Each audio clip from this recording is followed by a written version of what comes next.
മൈക്കോക്ക്. നമസ്കാരം, ഞാൻ Ashna Jones. Al Hilal hospitals and medical centres അവതരിപ്പിക്കുന്ന BMC ന്യൂസ് ലൈവിലേക്ക് സ്വാഗതം.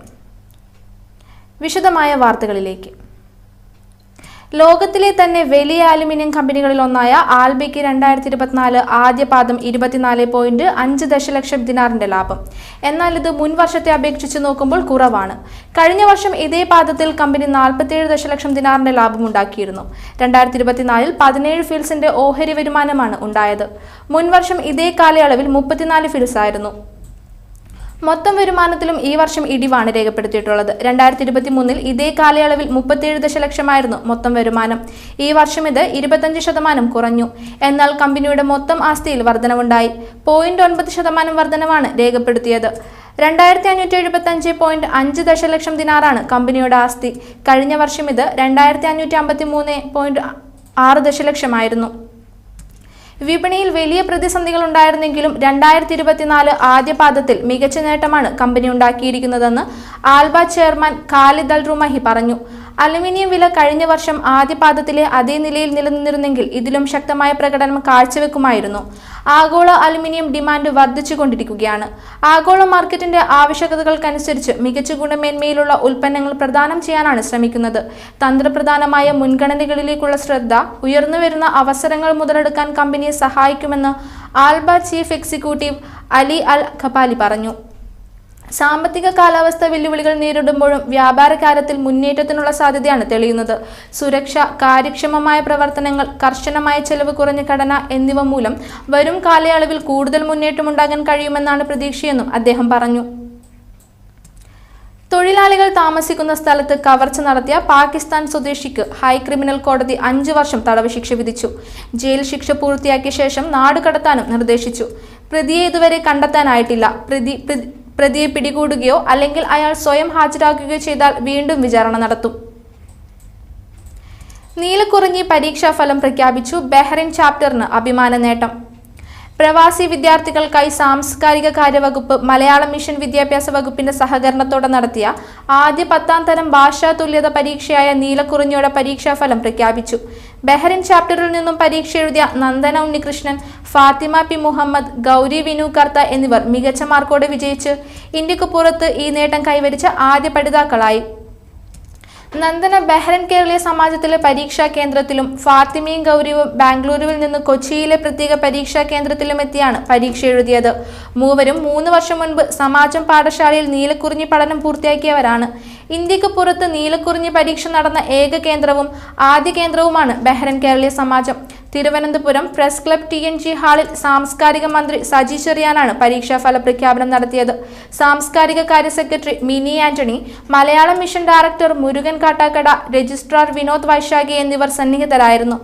ചരിത്രത്തിൽ ആദ്യമായി സംസ്ഥാന പൊതുവിദ്യാഭ്യാസ വകുപ്പ് 10ാം ക്ലാസ് തുല്യത നൽകി. പരീക്ഷാ ഭവൻ മാർച്ച് 3 നടത്തിയ പരീക്ഷ എഴുതിയവരിൽ 96.15% പേർ വിജയിച്ചു. ബഹ്റൈനിൽ നിന്നും പരീക്ഷ എഴുതിയ 3 പഠിതാക്കളും മികച്ച മാർക്കോടെ വിജയിച്ചു എന്നത് ബഹ്റൈൻ ചാപ്റ്ററിനും ബഹ്റൈൻ കേരളീയ സമാജത്തിനും ഭാഷാ പ്രവർത്തകർക്കും അഭിമാനകരമായ കാര്യമാണെന്ന് ചാപ്റ്റർ ഭാരവാഹികൾ പറഞ്ഞു. നീലക്കുറിഞ്ഞി പരീക്ഷ കേരള പൊതുവിദ്യാഭ്യാസ വകുപ്പിന്റെ 10ാം തരം പരീക്ഷയ്ക്ക് തുല്യമായി പ്രഖ്യാപിച്ചതിനെ തുടർന്നുണ്ടായ സാങ്കേതിക തടസ്സങ്ങൾ മൂലം കോഴ്സ് പൂർത്തിയായി 3 വർഷത്തിനു ശേഷമാണ് പരീക്ഷ നടന്നത് എന്നതിനാൽ കോഴ്സ് പൂർത്തിയാക്കിയ എല്ലാവർക്കും പരീക്ഷ എഴുതുവാനും കഴിഞ്ഞിരുന്നില്ല. പത്തേമാരി പ്രവാസി അസോസിയേഷൻ ബഹ്റൈൻ ചാപ്റ്റർ രൂപീകരിച്ചു.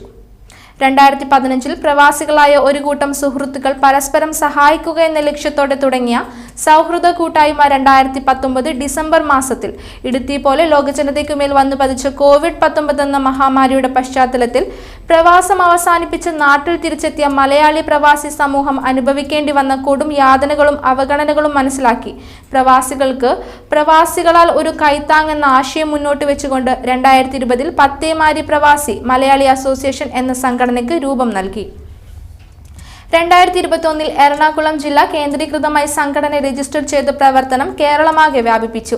കേരളത്തിലെ 8 ജില്ലകളിൽ നിലവിൽ പ്രവർത്തനം നടത്തുന്നു. മറ്റു ജില്ലകളിൽ രൂപീകരണ പ്രവർത്തനങ്ങൾ നടന്നുവരുന്നു. അതോടൊപ്പം പ്രവാസ ലോകത്തും പത്തേമാരിയുടെ പ്രവർത്തനം വ്യാപിക്കുന്നതിന്റെ ഭാഗമായി കേരളത്തിലെ പല ജില്ലകളിൽ നിന്നും നാട്ടിലെ കഷ്ടപ്പാടും ബുദ്ധിമുട്ടും മാറ്റിയെടുക്കാമെന്ന വിശ്വാസത്തിൽ ഈ പവിഴദ്വീപിൽ വന്ന് ജോലി ചെയ്യുന്ന കുറച്ച് മലയാളി പ്രവാസികൾ മനാമ MCMA ഹാളിൽ ഒത്തുകൂടി പത്തേമാരി ബഹ്റൈൻ ചാപ്റ്ററിന് രൂപം നൽകി. തുടർന്നുള്ള പ്രവർത്തനത്തിനായി ഭാരവാഹികളെ തിരഞ്ഞെടുക്കുകയും എക്സിക്യൂട്ടീവ് കമ്മിറ്റി നിലവിൽ വരികയും ചെയ്തു. ബഹ്റൈൻ പ്രവാസി മലയാളികൾക്ക് ഈ സംഘടന അംഗമാവാൻ താൽപ്പര്യമുണ്ടെങ്കിൽ 9733726354 എന്ന നമ്പറിൽ കോൺടാക്ട് ചെയ്യാവുന്നതാണ്. സിംഗപ്പൂരിൽ കോവിഡ് കേസ് കൂടുന്നു. മാസ്ക് ധരിക്കാനും വാക്സിൻ സ്വീകരിക്കാനും നിർദ്ദേശം. കോവിഡ് കേസുകളിലുണ്ടായ വർധനവിന്റെ പശ്ചാത്തലത്തിൽ മുൻകരുതൽ നടപടികളുമായി സർക്കാർ. മുന്നാഴ്ചത്തെ അപേക്ഷിച്ച് കേസുകളുടെ എണ്ണം ഇരട്ടിയായി. കോവിഡ് വ്യാപനത്തിന്റെ പശ്ചാത്തലത്തിൽ എല്ലാവരും മാസ്ക് ധരിക്കണമെന്ന് സിംഗപ്പൂർ ആരോഗ്യമന്ത്രി ഓങ് യീ കുങ് ആവശ്യപ്പെട്ടു. പുതിയ കോവിഡ് വകഭേദത്തിന്റെ വ്യാപനം ശ്രദ്ധയോടെ നിരീക്ഷിക്കുകയാണെന്ന് സർക്കാർ അറിയിച്ചു. മുന്നാഴ്ച രാജ്യത്ത് റിപ്പോർട്ട് ചെയ്യപ്പെട്ടത് 13,700 കോവിഡ് കേസുകളാണെങ്കിൽ മെയ് 5 മുതൽ 11 വരെയുള്ള ഒരാഴ്ചയിൽ രേഖപ്പെടുത്തിയത് അതിന്റെ ഇരട്ടിയോളമാണ്. 25,900 കേസുകൾ. ഈ കാലയളവിൽ പ്രതിദിന കോവിഡ് ബാധിതരുടെ എണ്ണം 181 നിന്ന് 250 ഉയർന്നു. കോവിഡ് കേസുകൾ സുഗമമായി കൈകാര്യം ചെയ്യുന്നതിന് അടിയന്തര സ്വഭാവമില്ലാത്ത ശസ്ത്രക്രിയകൾ നീട്ടിവെക്കാൻ ആശുപത്രികൾക്ക് നിർദ്ദേശം നൽകി. പരമാവധി രോഗികളെ കെയർ സെന്ററുകളിലേക്ക് മാറ്റും. BMC ന്യൂസിൽ ഇനിയൊരിടവേള.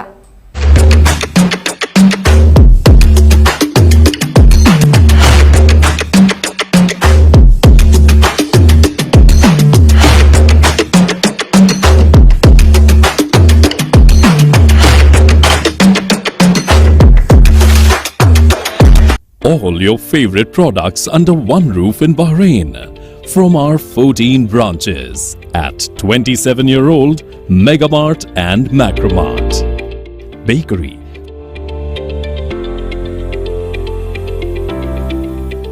fresh meat and fish,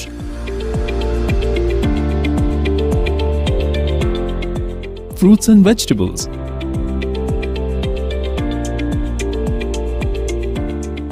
sweets and snacks, ready-to-eat foods, dairy products, grocery or consumer goods. To have a wonderful shopping experience, please visit your nearest Megamart Macromart branch. Megamart and Macromart, full of goodness.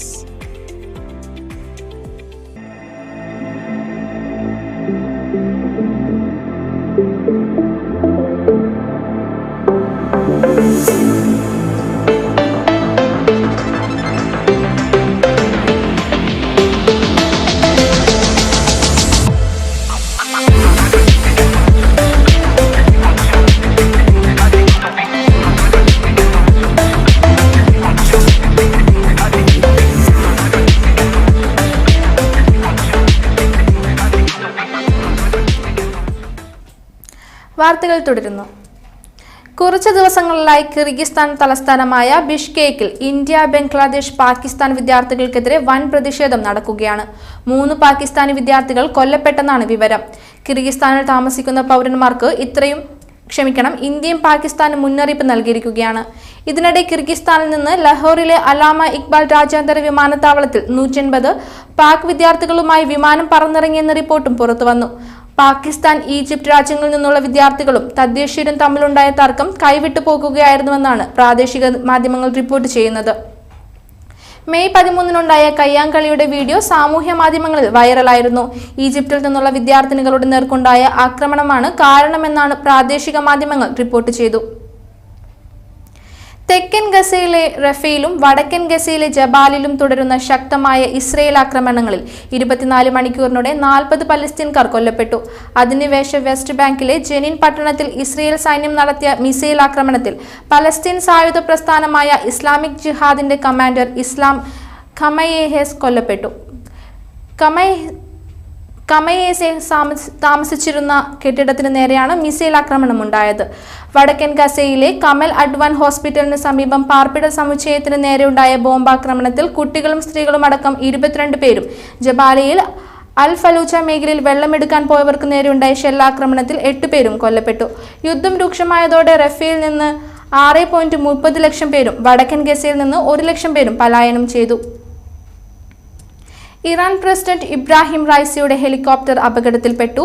Azerbaijan അതിർത്തിക്കടുത്ത് Jolfa നഗരത്തിലാണ് സംഭവം. തലസ്ഥാനമായ ടെഹ്റാനിൽ നിന്ന് 600 kilometre അകലെയായിരുന്നു അപകടം. മോശം കാലാവസ്ഥ കാരണം helicopter തിരിച്ചിറക്കിയെന്ന് Iran വാർത്താ ഏജൻസി അറിയിച്ചു. ഇബ്രാഹിം റൈസിയും ഹെലികോപ്റ്ററിൽ ഉണ്ടായിരുന്നതായി പ്രാദേശിക മാധ്യമങ്ങൾ റിപ്പോർട്ട് ചെയ്തു. രക്ഷാപ്രവർത്തകർ അപകട സ്ഥലത്ത് എത്തുന്നതേയുള്ളൂ. ഇറാന്റെ ധനകാര്യമന്ത്രിയും ഹെലികോപ്റ്ററിൽ ഉണ്ടായിരുന്നതായാണ് റിപ്പോർട്ട്. കൂടുതൽ വിവരങ്ങൾ പുറത്തു വന്നിട്ടില്ല. മാംഗ്ലൂരിൽ പാചകവാതക ടാങ്കർ അപകടത്തിൽ പ്രദേശവാസികൾക്ക് മുന്നറിയിപ്പ് നൽകി പോലീസ്. ഇൻവേർട്ടർ പ്രവർത്തിക്കുകയോ ഗ്യാസ് അടുപ്പ് കത്തിക്കുകയോ ചെയ്യരുതെന്നാണ് അധികൃതരുടെ കർശന നിർദ്ദേശം. അപകടത്തിൽപ്പെട്ട ലോറിയിൽ നിന്നും ഗ്യാസ് മറ്റു ലോറികളിലേക്ക് മാറ്റിക്കൊണ്ടിരിക്കുകയാണ്. അപകടത്തെ തുടർന്ന് പള്ളിപ്പുറം CRPF മുതൽ മംഗലാപുരം വരെയുള്ള ദേശീയപാത വഴിയുള്ള ഗതാഗതം നിർത്തിവെച്ച് വാഹനങ്ങൾ മറ്റൊരു വഴിയിലൂടെ തിരിച്ചുവിടുകയാണ്. ഇന്ന് വെളുപ്പിന് 4 മണിയോടെയാണ് കനത്ത മഴയിൽ ടാങ്കർ മണ്ണിലേക്ക് താഴ്ന്ന് പാചക സിലിണ്ടർ കയറ്റി വന്ന ലോറി മറിഞ്ഞത്. ശക്തമായ മഴയായതിനാൽ മണ്ണിൽ താഴ്ന്ന ടാങ്കർ മറിയുകയായിരുന്നു. വാതക ചോർച്ചയില്ലെന്നും വാഹനം ഉയർത്താൻ ശ്രമം നടത്തുകയാണെന്നും പോലീസ് അറിയിപ്പ് നൽകിയിരുന്നു. ദേശീയപാത നിർമ്മാണം നടക്കുന്നതിനാൽ വഴിതെറ്റി സർവീസ് റോഡ് വഴി വന്ന ടാങ്കറാണ് മറിഞ്ഞത്. കൊച്ചിയിൽ നിന്ന് തിരുനെൽവേലിക്ക് പാചകവാതകവുമായി പോവുകയായിരുന്നു ലോറി. അപകടത്തിൽ ഡ്രൈവർ നാമക്കൽ സ്വദേശി എറ്റിക്കൻ പരിക്കുകളൊന്നുമില്ലാതെ രക്ഷപ്പെട്ടു. ഈ വാർത്തയോടുകൂടി BMC ന്യൂസ് ലൈവിൽ മലയാള വാർത്തകൾ പൂർണ്ണമാകുന്നു. ശുഭരാത്രി.